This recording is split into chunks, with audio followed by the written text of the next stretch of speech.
మీరు ఇంజనీరింగ్ చేశారా? జాబ్స్ కోసం సెర్చ్ చేస్తున్నారా? 3600 మందికి పైగా స్టూడెంట్స్ కి జాబ్స్ వచ్చేలా చేసిన కోడ్ జ్ఞాన్ 100 డేస్ సాఫ్ట్వేర్ కోర్సులో జాయిన్ అవ్వండి. మీ కెరియర్ ని బిల్డ్ చేసుకోండి.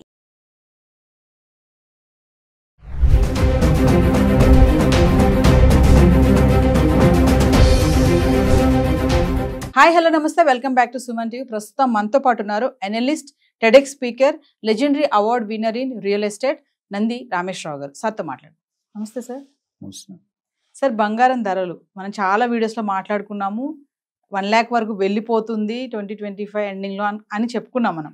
కానీ అది అక్కడ వరకు కాకుండా రేపో మాపో వెళ్ళిపోయేటట్టే ఉంది. అంటే పరుగులు పెడుతుంది బంగారం.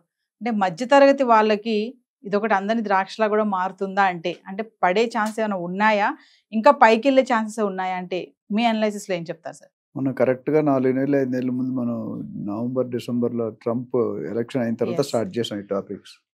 ఆ రోజు నేను చెప్పుకునే వస్తాను 1 lakh ఎంతో దూరం లేదు. మనం అనుకుంటే ప్రీపోన్ చేశారు, మ్యాచ్లు ప్రీపోన్ చేస్తుంటే బంగారం ధర కూడా డిసెంబర్ వరకు కాకుండా ఏప్రిల్ మేలోనే తట్టండి. నేను రానున్న రోజుల్లో ఎస్పెషల్లీ ఇవాళ మనం 21లో ఉన్నాం, 30వ తారీఖు అనుకుంటా అక్షయ తృతీయ ఉంది. అక్షయ తృతీయ ప్రతి ఒక్కరు బంగారు ఇంట్లో తెచ్చుకోవాలని ట్రై చేస్తాం, ఎంతో కొంత కొనుక్కోవాలి అనుకుంటారు. కనీసం 1 గ్రాము. నాకు ఇప్పటికీ గుర్తుంది 5 years బ్యాక్ 44,900 రూపాయలు ఉండేది తులం బంగారం 24 క్యారెట్. ఈరోజు 99,500 రూపాయలు పర్ తులా 10 grams అయిందంటే ఆల్మోస్ట్ 110% జంప్. జనరల్గా గత రికార్డులో చూసి ఇంత స్పీడ్ జంప్ ఎప్పుడు లేదనుకుంటారు. జంప్ అయింది, పెరిగింది, కానీ దాదాపు 5 years బ్యాక్ అంటే 5 years డబుల్ రియల్ ఎస్టేట్లా పెరిగిపోతుంది కూడా. ఒకప్పుడు రియల్ ఎస్టేట్ బాగా పెరిగేది, ఇప్పుడు రియల్ ఎస్టేట్ కూడా ఏమైందంటే 3-4 సంవత్సరాల్లో డబుల్ అయిపోతుంది. దానికి పోటీగా అది వస్తుంది. అండ్ ప్రజలు కూడా ఏం చేస్తారంటే అక్షయ బిజినెస్ మెన్ కదా, ఏదైనా ప్రాఫిట్స్ ఉండాలి, వాళ్ళ సెగ్మెంట్ వాళ్ళు చూసుకోండి. అక్షయ తృతీయ తర్వాత కొద్దిగా తగ్గవచ్చు, బట్ ఏం అంత అట్లానే 20,000-30,000 ఏం తగ్గదు, మైనర్ డ్రాప్ ఉండొచ్చు. ఏదేమైనప్పటికీ గోల్డ్ని స్థిరాస్తిలాగా ఇది ఒక ఫిక్స్డ్ అసెట్ లాగా చూసుకుంటాను, ఇన్వెస్ట్మెంట్. అంతకుముందు గోల్డ్ అనేది వాడుకోవడానికి కొనుక్కునేవారు, నిలవకు కానీ ఆర్నమెంట్స్ వాడుకోవడానికి కొనుక్కునేవారు. కానీ ఇప్పుడు అలా కాకుండా ఇది కూడా one of the investment option లాగా అయిపోయింది. నేను స్టాక్ మార్కెట్ ఎప్పుడేముందో తెలియదు, రియల్ ఎస్టేట్ గత 1 year కొద్దిగా స్లో డౌన్ ఉంది బాగా. మార్కెట్లో ఎవరైతే టర్కీ, చైనా ఇలాంటి కంట్రీస్ అన్ని కూడా బంగారు నిల్వల్ని, సెంట్రల్ రిజర్వ్స్ అంటారు, ఆ నిల్వల్ని పెంచుకోవడానికి ట్రై చేయాలి. ఎందుకంటే తక్కువ రేట్లో ఉంటే రేపు ఎక్కువ అమ్ముకుంటే వాళ్ళు లాభం కదా. ఎవరైనా ఒక 3 months బ్యాక్ కొనుక్కుంటే 70,000, 75,000 ఉంది, ఈరోజు 95,000, 99,000 అయింది. అంటే 1,00,000కి 500 తక్కువలో ఉంది. సో అది నాకు తెలిసి ఇవాళ ఏంటంటే ఇంకో 2-3-4 daysలో 1 lakh టచ్ అయిపోతుంది. అక్షయ తృతీయ నాటికి డెఫినెట్గా 1 lakh అవుతుంది అనుకుంటున్నా. ఈ లెక్కనే పెరిగితే ఇయర్ ఎండ్కి ఇంకొక 5,000 పెరిగే ఛాన్స్ ఉంది. 1,00,000 దాటిపోతుంది. 1,00,000 దాటిపోతుంది. ఇప్పుడు 1,00,000 అయిపోయినట్టు, 99,000 అంటే almost you're close to 1 lakh. పెద్ద దూరంగా లేరు కదా. మనం మాట్లాడుకున్నప్పుడు 70,000 మొదలు 69,000, 70,000 మొదలు.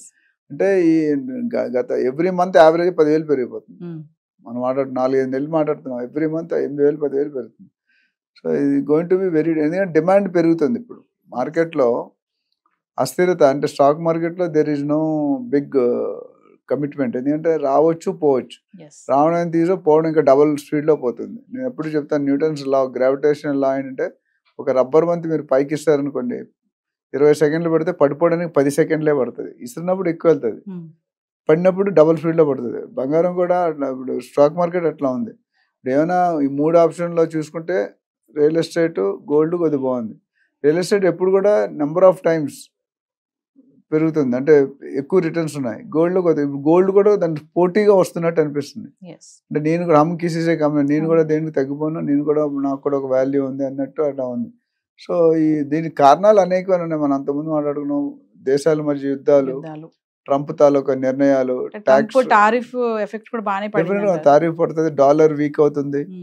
అంతకుముందు రూపీ వీక్ అయింది. ఇప్పుడు కొన్ని రోజుల్లో ఈ తీసుకున్న పరిణామాలు అంటే డిస్టెన్స్ వల్ల చాలా ఇంపాక్ట్ అనేది ఉంది. ఇప్పుడు ఎంప్లాయ్మెంట్ పోతుంది, తీసేస్తున్నారు. తర్వాత సెల్ఫ్ డిఫెన్స్, అంటే సెల్ఫ్ సస్టైనబిలిటీ చూసుకుంటాం. మన దేశం రావాల్సిన ఉద్యోగాలు కానీ డబ్బులు కానీ ఇతర దేశాలు పోతున్నాయి, India, China, Japan, Mexico, Panama, ఇవన్నీ, కెనడా, అవి సెల్ఫ్ డిఫెన్స్లో పెట్టుకుంటున్నాడు. ఆయన కాపాడుకుంటాడు, బయట వాళ్ళు రానియకుండా మ్యాక్సిమం ఉండాలి. మన వాళ్ళే ఉద్యోగాలు చేసుకోవాలి, మన వాళ్ళే బిజినెస్ చేసుకోవాలి, మన వాళ్ళే సంపాదించుకోవాలి. వీసా రూల్స్ అవ్వచ్చు, గ్రీన్ కార్డ్ సిటిజన్షిప్ అవ్వచ్చు, లేకపోతే ఇంధనం, పెట్రోల్ కావచ్చు, డీజిల్ కావచ్చు, ఇవన్నిటి మీద కూడా ఏమంటే ఇంటర్నల్గా రిసోర్సెస్ డెవలప్ చేసుకోండి, మనం బయట మీద డిపెండ్ అవ్వద్దు.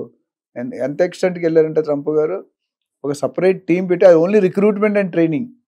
మనం భారతీయులకి లేకపోతే చైనా వాళ్ళకి జపాన్ వాళ్ళకి టర్కీ వాళ్ళకి ఇచ్చే బదులు మనం ఎందుకు డెవలప్ చేసుకోవాలి మన స్కిల్స్.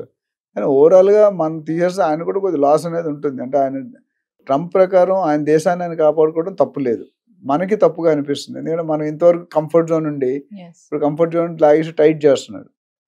ఎవ్రీడే ఉచ్చుని బిగించుకుంటుంది, కొంత గ్యాప్ ఉండేది, స్లో ఇంతవరకు వచ్చేసింది పైకల్లో. ఇంకా ఫర్దర్ ఏంటంటే ప్రాణం పోవడమే ఆ లెవెల్కి వచ్చింది. అంటే సార్ ఇప్పుడు ముందు అక్షయ తృతీయ ఉంది కదా సార్ 30వ తారీఖు, మరి అప్పటికి ఏమైనా తగ్గే ఛాన్సెస్ ఉంటాయంటారా? అక్షయ తృతీయ నేను తగ్గదు అనుకుంటా. అక్షయ తృతీయ ఎందుకంటే డబ్బులు వచ్చేది ఎవరు వద్దంటారమ్మా, లక్ష్మి ఈస్ కమింగ్. అంటే పెరుగుతుంది కదా సార్, మరి కొనడానికి ఏమైనా వెనకంజు వేస్తారా అని అనుకోవడానికి లేదంటారా? మనకి హైదరాబాద్ లో కానీ ఇండియాలో డబ్బులకి ఏం కుదరలేదమ్మా. ట్రెడిషనల్ సెంటిమెంట్ మనకున్న ట్రెడిషన్ ఏ కంట్రీలో ఉండదే ఉన్నది. అంటే వాళ్ళకి రకరకాల ట్రెడిషన్ ఉంటాయి. ఇప్పుడు ఒకప్పుడు వాటికన్ చర్చ్లో జనాలు ఎక్కువ ఉండి కలెక్షన్స్ ఎక్కువ ఉండేది. ఇప్పుడు మన ప్రయాగరాజ్లో అవన్నీ record all time record break అయిపోయింది. 62 crores గిన్నీస్ బుక్ రికార్డ్ అంటే అది. సో అలా ఇది గోల్డ్ కూడా ఎవరు సెంటిమెంట్ ఉన్నవాళ్ళు అంటే ఇంట్రెస్ట్ ఉన్నవాళ్ళు తగ్గరు, రేటు పెరిగిందని మానేరు. కొంతమంది ఒక ఫ్యూ సెగ్మెంట్ ఒక కొంత పర్సెంటేజ్ తగ్గొచ్చు. 1 గ్రామ్ కొనుక్కొని 1/2 గ్రాము, 10 గ్రాములు కొనుక్కొని 5 గ్రాములు వాళ్ళకున్న కెపాసిటీ బట్టి వాళ్ళకున్న దీన్ని బట్టి చేస్తారు. లేకపోతే గోల్డ్ రేట్ అయితే ఇప్పుడు రానున్న రోజుల్లో కూడా ఇప్పుడు మనం యాక్చువల్లీ ఇయర్ ఎండ్కి అనుకున్నాం, ఇది ఇయర్ హాఫ్ కూడా కాలేదు. ఏప్రిల్ అంటే just beginning of the year, first quarter అయింది, రెండో క్వార్టర్. తులం బంగారం కొనాలంటే ఖచ్చితంగా 1,00,000 లకారం దగ్గర అది 24 క్యారెట్ కి. అదే ఆర్నమెంట్ కొనాలంటే ఇంక ఎక్కువ, ఇంకో 25% యాడ్ చేయాలి. ఆర్నమెంట్ బంగారం దీనికి 7,000 తేడా ఉంటుంది. అంటే సపోజ్ 92,000 అనుకుంటే 92,000కి దానికి 25-30% లేబరు, వ్యాట్, వేస్టేజ్. సో 1,20,000 అయినట్టు ఆల్రెడీ. అదే మరి ముందు పెళ్లిళ్ళ సీజన్లు ఉన్నాయి సార్, మరి ఆడపిల్లలకి పెట్టిపోతలు బంగారం ఇవన్నీ ఉంటాయి కదా, అందుకనే కదా రేట్లు పెంచేది. ఇప్పుడు ఏ పెళ్లి కానీ ఎంగేజ్మెంట్ కానీ లేదా ఏ ఫంక్షన్ కానీ బర్త్డే గోల్డ్ లేకుండా ఏదైనా ఫంక్షన్ అని చూసారా? ఏది లేదు. అది ఏ క్యాస్ట్ అయినా, ఏ జాతి అయినా, ఏ మతం అయినా, ఏ ఊరైనా, ఏ విలేజ్ అయినా బంగారం లేక అది ఎనీ క్యాస్ట్ రీజన్ మీద కమ్యూనిటీ మీద లేదు. మార్కెట్లో నువ్వెంత ఇచ్చావు, నా కొడుకు ఎంత వేసాను, నా కూతురికి ఎంత వేసాను, నా కోళ్ళకి ఎంత వేసాను, ఇదే చూసుకుంటున్నారు. సో మీ దగ్గర నా దగ్గర డబ్బులు ఉన్న వాళ్ళు చాలా మంది ఉన్నారండి. సో అంటే Hyderabad has a good potential. ప్రపంచంలోనే భారతదేశం అత్యంత గోల్డ్ వాడేవాళ్ళంటే మనం ఒక కంట్రీ. మెయిన్ టన్నుల్లో 20,000 టన్నుల్లో వాడుతున్నాం. అంటే దానికి వెనక ఇప్పుడు బయట వాళ్ళు ఎన్కేజ్ చేసుకుంటారు. ఇప్పుడు ఫారెన్ పోతే అక్కడ 2 గ్రాముల చైన్ కూడా వేసుకోరు వాళ్ళు. చాలా మంది ఫారినర్స్ ఉన్నారు, ఎన్ఆర్ఐస్ కాకుండా రియల్ ఫారినర్స్. వాళ్ళు గోల్డ్ మీద అంత వాళ్ళ మందు మీద తిండి మీద చూసినంత దీని మీద ఉండదు. మన వాళ్ళు తిండి లేకపోయినా పర్లేదు కానీ గోల్డ్ ఉండాలి. గోల్డ్ ఉంటే ఇప్పుడు అంబానీ కొడుకు పెళ్ళయింది, కోడలు మొత్తం బంగారంతో కప్పేస్తారు కదా. అట్లానే గాలి జనార్దన్ రెడ్డి గారిని ఒక ఆయన ఉంటాడు బెంగళూరులో, ఆయన పెళ్ళైన అంతే. జయలలిత కూతురు ఏదో ఒక ఆవిడ. అంటే పెద్దలు ఎవరు చేసినా గోల్డ్ని కేజీలు లెక్క వాడతారు, నాట్ గ్రామ్స్. అంటే మార్కెట్లో ఈ గోల్డ్ రన్ అనేది ఎక్కడి వరకు కొనసాగుతుంది అంటే సార్? అది $1 million క్వశ్చన్ ఇప్పుడు చెప్పండి. ఎందుకంటే మన ఊహల అంచనాలు దాటి వెళ్ళిపోతుంది. మనం 1 year అనుకుంటే అది 6 నెలలు కూడా 5వ నెలలోనే తగిలింది. మనం మాట్లాడేది నవంబర్ డిసెంబర్, అప్పుడు 1 year అనుకున్నాం. 1 year 6 నెలలు కూడా కాలేదు. ఎందుకంటే ట్రంప్ వచ్చాక కూడా నిర్ణయాలు చాలా ఇంపాక్ట్ అవుతున్నాయి. ఎందుకంటే ట్రంప్ తీసుకున్న డెసిషన్ వల్ల lot of impact on the country and lot of impact on the whole world. ట్యాక్స్లు భరించుంటే 100% వేస్తానంటాడు, 100% 125% వేస్తాడు, డబుల్ చేస్తాడు, భయపడుతున్నాడు. అంటే ఆందోళనకరమైన విషయం అలజడి క్రియేట్ చేస్తున్నాడు. అది నిజంగా అవుతుంది అలా. చాలా మంది ఏమంటారు ఫస్ట్ 1 yearలో ఇంత స్టిఫ్నెస్, సెకండ్ థర్డ్ ఫోర్త్ ఇయర్లో ఉండదు అన్నాడు. బట్ ఇప్పటి వరకు January 20 నుండి ఆయన తీసుకున్నాడు. February, March, April కరెక్ట్ 3 నెలలు అయింది. 3 నెలల్లో 300 డెసిషన్ తీసుకున్నాడు ఆయన. ఏ ప్రెసిడెంట్కి ఆ ఘనత దక్కలేదు, ఈయనకి దక్కింది. సో ఆయన చిచ్చరపిడిగా అంటారా లేకపోతే ఏమంటారో తెలియదు. ఆయన ఒక్క యాంగిల్లో కరెక్ట్ వాళ్ళ దేశం గురించి మాట్లాడతారు, కానీ వాళ్ళ దేశం గురించి మిగతా దేశాలని ఇబ్బంది పెట్టకూడదు కదా. సార్ ఏదేమైనా అంటే ఒకవేళ తగ్గితే ఎంతవరకు తగ్గొచ్చు అనే ఛాన్సెస్ ఏమైనా ఉన్నాయంటారా? ఇంతవరకు తగ్గుతుందండి. అప్ అండ్ డౌన్ నార్మల్ అనుకున్న డ్రాస్టికల్ గా తగ్గదండి. 5-10% తగ్గే సూచనలు ఉన్నాయి. 10-15 కంటే దాటదు అనుకుంటున్నా. 90,000కి దిగదంటారు?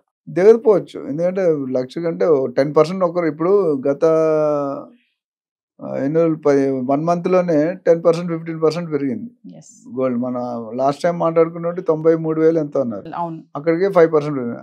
ఒక నెల 2 నెలల ముందు పోతే 15% పెరిగినట్టే కదా. ఎస్ ఇప్పుడు మీరు అందుకే ఇప్పటి నుండి 5 ఇయర్స్ అంటే 2020లో కరోనా టైంలో కరోనా ముందులో 44-45,000 ఉండేది. As 5 years back.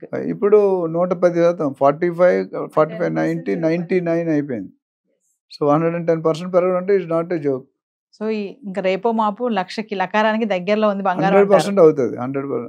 దాంతో లక్కీగా వాళ్ళు స్ట్రాటజీగా పెంచుతున్నారు. ఇవన్నీ కూడా ఒక మాఫియా అండి. రియల్ ఎస్టేట్ కానీ, గోల్డ్ మార్కెట్ కానీ, స్టాక్ మార్కెట్ కానీ, డిజిటల్ మార్కెట్, ఇవన్నీ కూడా ఏం జరుగుతుంది ఎవరికి ఊహించలేడు. ఒకటి అనుకుంటే ఒకటి గుర్రాలు ఉంటాయి రేస్ కోర్స్, అది చాలా మంది డబ్బులు పోగొట్టుకుంటారు బెట్టింగ్లు.